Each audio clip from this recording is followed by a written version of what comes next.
네, 대담한 사람들의 뉴스 대담 시작하겠습니다. 오늘도 변함없이 김준우 변호사 나오셨고요. 그리고 오늘 늦지 않으셨네요. 네. 한겨레 신문 김한 기자. 어디 또 출장 가셨나 걱정했습니다. 아닙니다. 네. 저희 그 회사 방송을 하고 오느라고. 그러시군요. 네. 한겨레 알겠습니다. TV 라이브를 많은 시청 부탁드리겠습니다. 경쟁사 광고를 이렇게 대놓고 하면 네, 좋습니다. 네, 네. 지금 유튜브로도 생중계 중이니까요. 세계는 그리고 우리는 이렇게 검색하시면 저희들 함께 하실 수 있습니다. 이 자리를 빌어서 그 김한 기자 그리고 김준우 네. 변호사와 이 N번방 얘기를 수도 없이 했는데 네. 뭐 계속 해야죠. N번째 문제가. 할 것 같습니다. 네, 정말 네. 문제가 해결될 때까지 해야 되는 것 같은데 결국은 각각이 잡혔어요. 네. 뭐 조주빈도 잡히고 여러 명이 잡혀서 각각 또 언젠간 잡힐 것이다 말씀을 이제 하셨죠. 어떠셨어요, 김한 기자?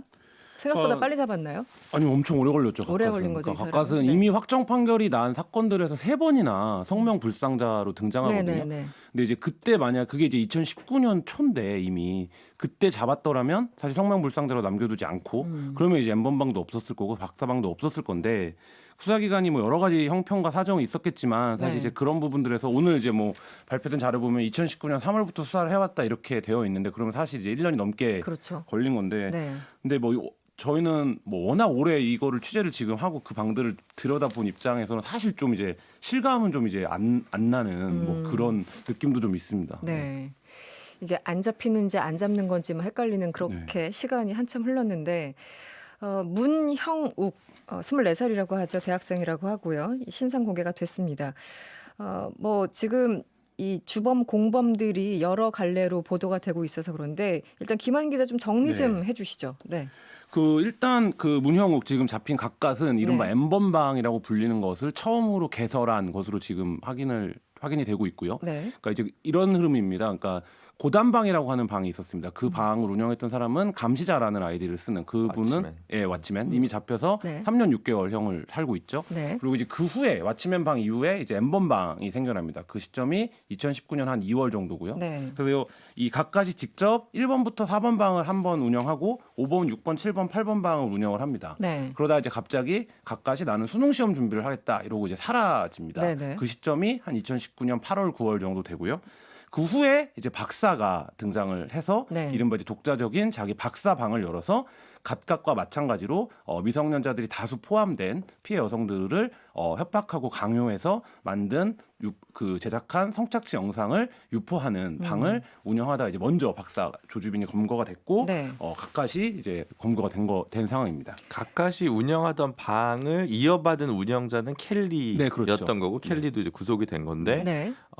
근데 이제 고단방 최초에 있었던 고단방 같은 경우는 이제 뭐 그런 영상을 공유하는 곳이었지만 어쨌든 각각이 그 창조한 방이랄까요? 여기서는 네네. 이제 본인들이 이제 성착취 영상을 만든 네, 것의 제작. 제작이란 표현도 저는 좀 네네. 적절한지 잘 모르겠어서 하여튼 만든 일이었던 것 같고요. 네. 지금 이 방의 주범인 각각은 잡혔지만 부운영자급의 2명을 더 지금 네네. 잡으려고 그 하고 있죠. 표태랑 반지라는 아이디를 쓰는 네. 그 이제 공동으로 관리했던 네. 거고 각각이 그런 얘기를 했었다고 해요. 내가 만약에 잡히면 누군가에게 자료를 다 넘겨놨다. 그래서 100번 방까지도 만들 수 있다. 뭐 네네. 이런 얘기를 했다라고 하는데 그 자료를 이제 그 공범으로 네. 추정되는 교태와 반지가 갖고 있을 것으로 보이는데 네. 그 부분에 대한 수사도 계속 진행하고 있는 것으로 알고 있습니다. 지금 그분이 뭐 내가 잡히게 되면 뭐 풀리도록 해놨다라는 게 지금 그 그쵸, 부분인가요? 예, 그 네. 각각이 이제 사라졌다가 저희가 11월에 보도를 하고 나서 한 두어 차례 등장을 한 적이 있어요. 네네. 그래서 등장을 해서 다시 와봤다 뭐 이런 얘기를 했는데 이제 그 과정에서 각각이 이제 그런 얘기를 했던 걸로 지금 이제 알려지고 있습니다. 그러니까 이 각각이라는 사람이 N번방을 여러 개를 이제 운영을 했고 말 그대로 N번방 1번, 2번, 3번 여러 개가 있어서 그냥 N번방이라 부르는데 그 사람을 이어받은 거는 켈리고 그러면 조주빈하고는 직접적으로는 관계가 없는 네, 다른 사건이고요. 근데 그냥 이제 카피 각각과 네. 박사 조주빈과 문영욱이 만나서 대화를 했던 거는 저희도 이제 네네. 보도를 했었었는데, 네네. 그러니까 별개의 유사한 양상의 성착취 범죄를 저질렀는데 사실 뭐 이제 각각이 운영했던 방이 있는 거고 네. 박사가 조주빈이 운영했던 그렇죠. 방이 네네. 있는 이런 상황. 근데 네. 각각은 이제 범죄 수익을 별도로 창출하는 쪽에는 별로 집중하진 않았고 네. 박사 조주빈은 이제 그 뭐 암호화폐 등을 통해서 네. 일정한 금전적 이익까지 취득하려고 했던 점이 좀 다른 점이죠. 진화한 범죄자죠, 그러니까 조주빈이니까 각각 이후에. 예. 그 제가 여쭤보고 싶었던 게 조주빈 때는 이제 엄청나게 수익 을 많이 벌어들였다, 돈을 많이 벌었다고 하는데 지금 각각 같은 경우는 문화상품권을 받았다고 하고 본인이 추적 당할까봐 그런지 별로 쓰지 않고 그 피해자한테 뭔가 입막음용으로 준 걸로 드러나고 있어요. 그러면서 경찰은 이것이 돈 벌려고 했던 건 아니고 가까스는 뭐 약간 성적 취향일까요? 취향이라는 그 굉장히 좀 부적절한 표현인데 네, 그걸 어떻게 그러니까 표현해야 될까요? 그러니까 뭐 각각의 범죄를 수사 중이다라고 하면 되는데 오늘 그 성적 취향이라는 말이 나오면서 굉장히 이제 뭐 여러 가지 파생 기사들이 나왔는데 네. 사실 이제 그거는 가해자의 가해 행위를 뭐 예를 들면 몹쓸짓이라고 표현하지 않잖아요. 지금 어쨌든 정확하게 설명해 줘야 되는데 그 부분에서 좀 부적절한 언급이 아닌가라는 생각도 듭니다. 어쨌든 이 각각 같은 경우도 굉장한 어떤 수익을 올리기 위해서 이런 것을 한 것은 아닌가 싶었는데 조금 다른 결의 수사 중간 결과지만 나와서 얘기를 좀 해봤고요. 지금 김준희 변호사 N번방 방지법이 이제 국무회의를 통과해서 이제 공포되면 바로 시행되는 거잖아요. 네네네. 지난 12일에 국무회의를 통과를 했는데 어쨌든 좀 개정된 법안을 보면 내용이 좀 올라가긴 했어요. 뭐 그쵸, 벌금이나 그쵸. 등등. 근데 이제 N번방 방지법이라고 통칭해서 쓰는 네. 법들 중에서 뭐 그때 아동 청소년 보호에 관한 법률이라든가 뭐 네. 성폭력 처벌에 관한 특례법이라든가 이런 것들이 이제 전체적으로 이제 양형 기준이랑 그 다음에 범죄 사유나 요건을 좀 더 명확히 하는 법들이 이제 통과가 됐는데 네. 그 인터넷 업체들의 책임성을 좀 강화하는 그 전기통신사업법이랑 그 다음에 그 정통망법 개정안 같은 경우는 아직 네. 통과된 건 아니고 네. 여기에 대해서는 좀 인터넷 업체들의 반발이 어느 정도 지금 있는 상황으로 알고는 있습니다. 어쨌든 네. 지금까지 드러난 사건들 같은 경우는 뭐 이 새로 개정된 법에 적용을 받는 것은 아니지만 애시당초 뭐 저희 방송에서 여러 차례 말씀드렸다시피 기존에 이런 몇 개 소지만 했을 때 처벌할 수 있냐 이런 좀 약간 주변적인 문제 말고 핵심적인 문제를 일으킨 가해자, 뭐 제작, 피고인, 유포, 피의자, 뭐 네, 이런 사람들. 사람들 네. 같은 경우는 높은 형량을 받을 수 있는데 그런 선고를 내리지 않았던 그러니까 입법으로 해결이 필요했던 부분이 아니라 사법적으로 좀 경미한 처벌을 받던 관행을 바꾸는 게 오히려 더 중요한 문제라서 네. 그 부분을 좀 더 우리 사회가 좀 같이 논의해 볼 필요성이 있지 않을까 싶습니다. 그러니까 이번에 이제 양형이나 이런 것들이 훨씬 더 강화된 N번방 방지법 이 세 가지 법들 네. 그것이 이제 소급 적용되진 않기 때문에 조주빈이나 가까스한테는 적용되지 않는다라는 거잖아요. 네네네. 근데 지금 말씀하신 부분은 사실 그게 법의 문제가 아니라 이미 처벌할 수 있는 강력한 조항들이 있는데 네. 한마디로 판사가 그것을 적용하지 네. 않았다라는 거고. 그렇죠. 그럼 현행법만 적용하더라도 최고형은 어디까지 나올 수 있나요? 이 사람들은? 무기징역까지 최대. 그러니까 아동 미성년자를 대상으로 해서 이제 피해자로 한 네. 성착취 영상을 만들어서 제작하고 유포한 경우에는 최대 무기징역까지 나올 수 있고 무기징역. 최소 5년 이상으로 되어 있는데 네. 이제 감경을 판사가 해줄 수 있거든요. 보통 한 절반 정도까지 해줄 수 있도록 또 법에 돼 있어서 보통 이제 한 2년 6개월에서 3년 정도가 많이 나오는 건데 이게 이제 맞냐라는 것에 무기징역과 대해서 2년 6개월의 차이는 너무 크네요. 굉장하죠. 네. 네네네. 좀 그래서 비현실적인. 네. 지금 어젠가요? 그 서울지방 변호사회에서 네네. 대법원 양형위원회에다가 디지털 성범죄에 관해서 네. 양형 기준 마련을 한다고 하니 여기에 대한 의견서를 좀 발표를 하고 언론에도 공개를 한 상황입니다. 네. 그래서 주요한 내기록은 일단 디지털 성범죄라는 게 디지털 성범죄가 되게 다양한 게 있잖아요. 예를 들어 뭐 신체를 노출한 사진을 그냥 찍게 해서 그거를 취득할 수도 있잖아요. 네. 말하자면 그런 경우는 물리적 폭력을 가한 건 아니기 때문에 네. 뭐 그렇게 세게 처벌하지 않을 수 있다는 거죠.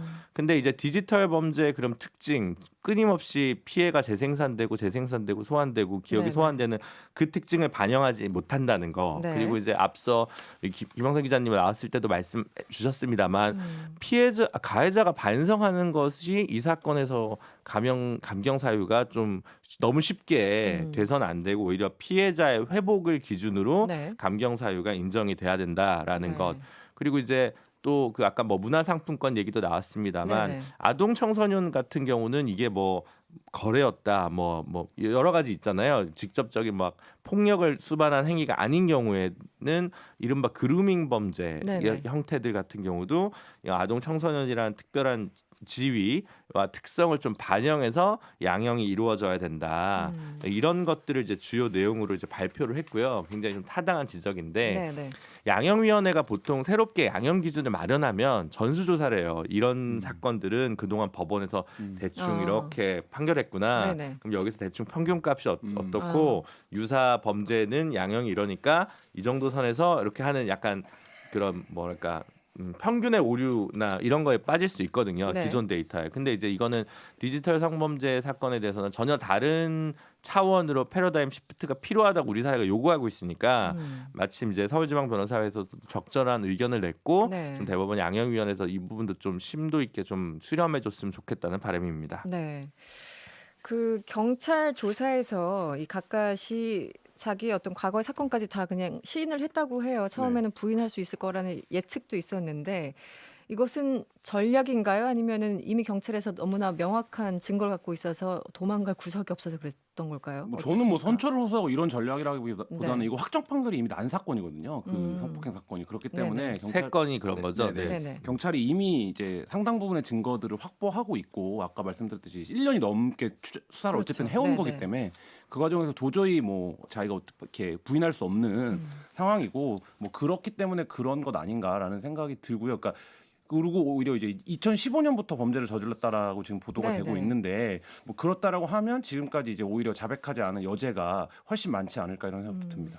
결국 그 문영욱이라는 이 각각이라는 사람이 이제 경찰의 그 수사를 받고 있는데 수사를 받고 있으면서 처음에는 본인이 아니라고 계속 얘기를 하다가 네. 계속 몰아치니까 그 자백을 하고 그 다음에 이제 뭐 영장이 신청하게 된 거잖아요. 네. 그래서 본인이 뭐 처음부터 자백하려고 했던 의사는 전혀 없었던 것 같고, 처음에는 예. 네. 여러 언론에도 보도되었듯이 그 이런 유사 방들, 모방한 방들의 운영자들이 모인 참 이 표현도 적절하지 않습니다. 네임드 방이라는 방이 네. 있었습니다. 네임드 방에서는 서로 어떻게 하면 안 잡힐 수 있는지에 대한 숙덕 공론을 하는 방이었는데 모의를 했습니까? 네, 네네. 그 사람들이 이제 다른 사람인처럼 항상 기믹 플레이를 하자 뭐 이런 식의 이제 이야기들이 있었고 네. 그래서 박사 조주빈도 외국에 사는 40대처럼 행세를 했고 예, 각각도 수능을 다시 보는 것처럼 해서 마치 10대인 것처럼 네네. 이 플레이를 했었던 것처럼 본인이 뭐 안 잡히기 위해서 나름대로 최고의 수를 썼지만 이 마지막에 이제 본인이 각각이다라고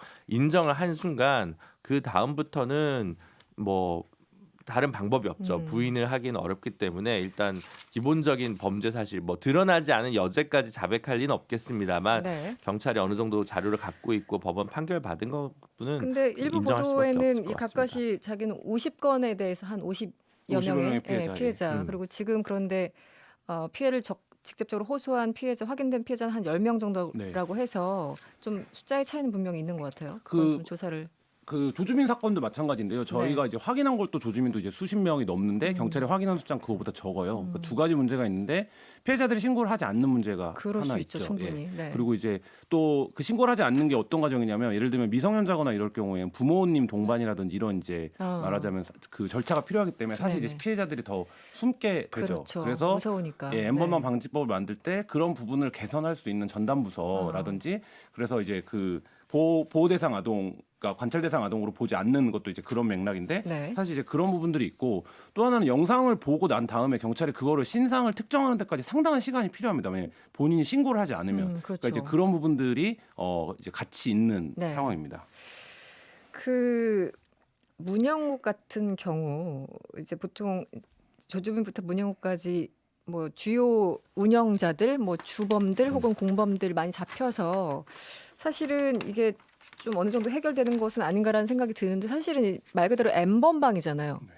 이게 없어지면 또 생기고 또 생기고 해서 이름 붙일 수가 없어서 N번방인데 네. 지금도 여전히 네, 있습니다. 그러니까 운영되고 근데 있죠. 확실히 각각까지 검거된 이후에 활동들을 뜸하게 하고 대화들이 확 많이 줄어들었어요. 모든 방들이. 계속 지금 예. 모니터링을 하고 네, 계시니까. 탈퇴한 계정도 많고 새로 네. 가입하는 계정도 물론 있고요. 네네. 근데 이제 어쨌든 굉장히 좀 위축된 건 사실이지만 사실 과거에 저희가 막 취재할 때처럼 뭐 8,000명, 10,000명씩 모여 있는 방들은 이제 거의 없는 것처럼 그렇군요. 보이는데 네. 사실 이게 소수화되고 더군다나 이렇게 아주 자기네들만 아는 네트워크 안에서 방을 만들어서 유통을 하기 시작하면 그거는 사실 모니터링하기도 힘들고 그러네요. 어렵거든요. 그러니까 사실 그런 방들이 지금 몇 개 있는지 규모가 얼마나 되는지 이런 것들은 알 수가 없고 또 하나는 아까도 이제 말씀하셨지만 네. 이게 일반적인 범죄 같으면 범인을 잡으면 범죄가 끝나야 되는데 네. 디지털 성범죄 같은 경우에는 조주빈이나 문영욱이 검거돼도 조주빈이나 문영욱이 만든 네, 네. 자료들은 여전히 존재하는 거거든요. 그렇죠. 계속 네. 네, 그러니까 확대 이제 그 부분을 누군가가 뭐 지금은 잠복해 있지만 뭐 1년 후에 나올지 3년 후에 나올지 그렇죠. 사실 모르는 거기 때문에 그 부분에서는 계속적으로 이 부분을 어떻게 이제 통제해 갈 것이냐 네. 이거에 대한 논의가 이렇게 입법 논의 안에 좀 포함이 될 필요가 있습니다. 예.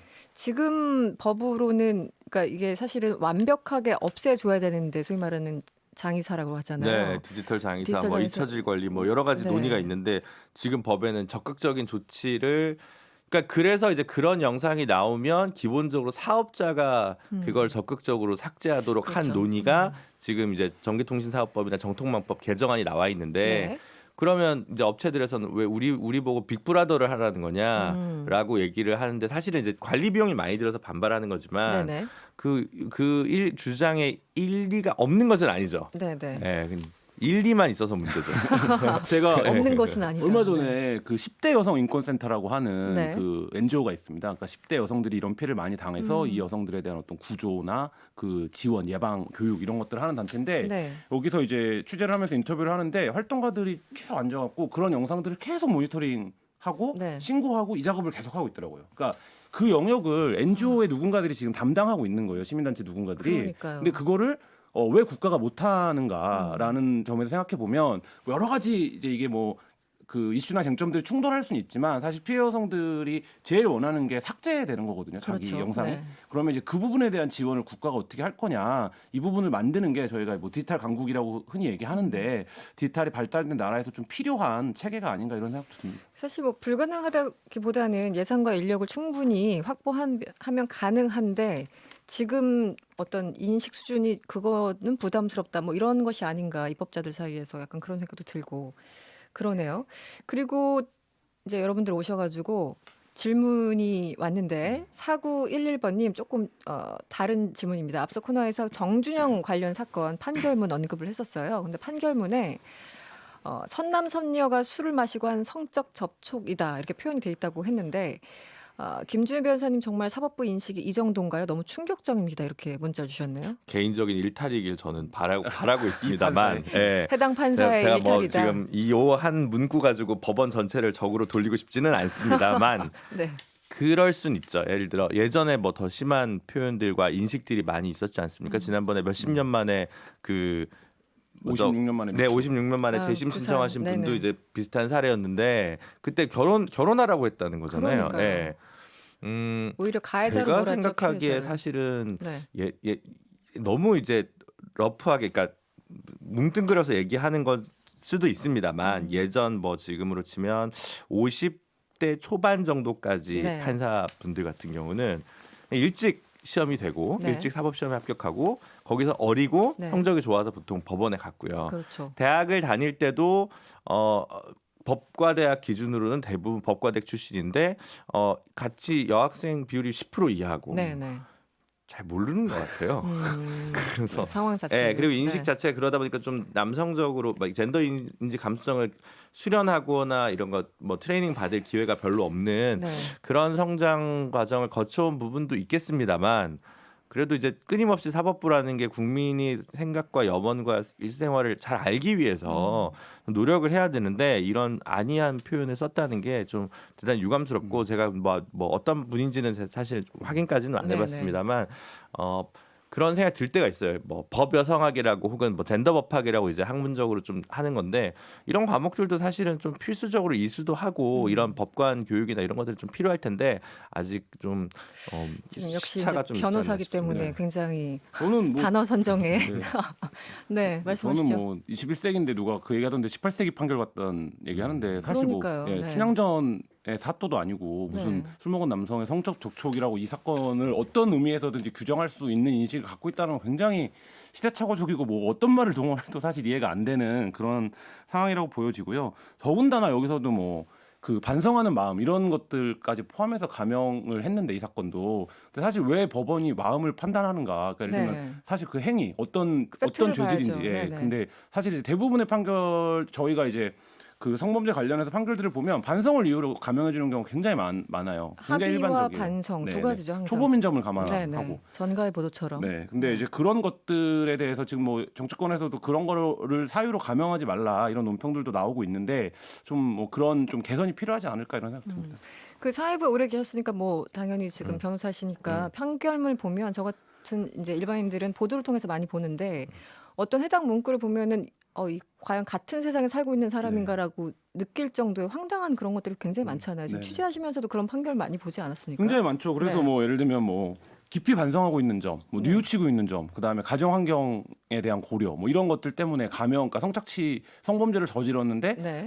감형해 주는 경우가 굉장히 많거든요. 근데 아까 말씀하셨지만 변호사에서 얘기한 것처럼 피해자의 회복 정도라든지 피해자의 구제 정도가 오히려 더 중요한 가치고 관점이지. 네네. 그 당연히 잡혀온 가해자들이 반성문이 지금 거래되고 있다라는 것까지 다 보도가 되고 누군가가 써준다고 하죠. 있는 네. 상황인데 그거를 제출한다는 이유로 감형을 받고 이런 것들이 이 사법기관에 대한 어떤 신뢰 자체, 그러니까 이런 범죄를 처리하는 데 있어서 집단적으로 굉장히 다 관대하다 이런 인식을 주고 있는 게 아닌가 뭐 이런 생각입니다. 예전에 돌아가신 노회찬 의원이 그런 얘기했잖아요. 대기업 총수들 판결문에 네. 한국 경제 발전에 기여한 점 이런 네, 거를 네. 맨날 쓰는데 노동자들이 파업해가지고 했을 때 그동안 한국 경제 발전을 위해 기여한 점을 쓰는 판사를 본 적이 없다. 너무 편향돼 있다 법원이. 네. 그게 갑자기 젠더 문제에서 똑같이 좀 적용할 수 맞습니다. 있는 표현이 아닌가 싶습니다. 그나저나 지금 이제 가해자들 주범들에 대해서 얘기를 하고 있는데 그 N번방에 참여했던 사람들 있지 않습니까? 이 사람들에 대한 수사는 어떻게 될까요?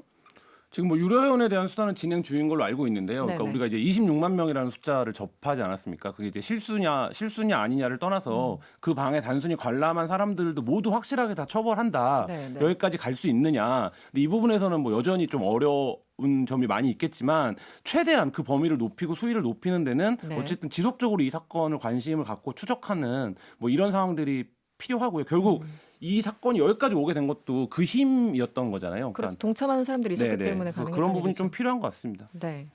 알겠습니다. 대담 오늘 여기서 마쳐야 되겠네요. 지금까지 김준우 변호사 그리고 김한 기자였습니다. 오늘 고맙습니다. 네, 감사합니다. 여러분의 퇴근길을 꽉 채워드립니다. 평일 저녁 6시 5분 이승원의 세계는 그리고 우리는